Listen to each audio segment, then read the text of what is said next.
Welcome to Blizzard Fire. We hope this video helps fire up your solution. You begin by verifying the device and tools so you won't guess later. First, check Android version and model. This determines compatible fixes.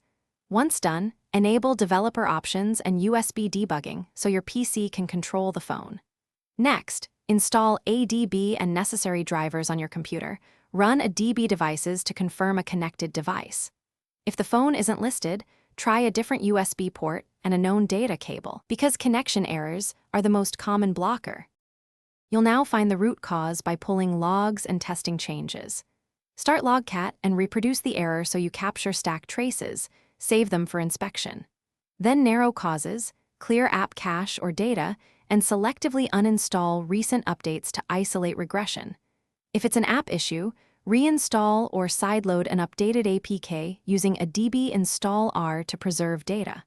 For system faults, consider safe mode to disable third-party apps and confirm whether the platform finish by restoring normal operation and validating fixes. If problems persist, boot to recovery and wipe the cache partition. This clears transient system glitches without erasing personal data. Only if issues remain, back up to cloud or PC and perform a factory reset as last resort, because that removes persistent corruption.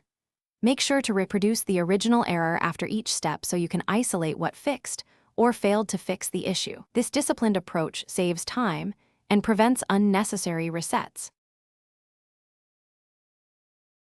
Thanks for watching. If you found this helpful, don't forget to like and subscribe.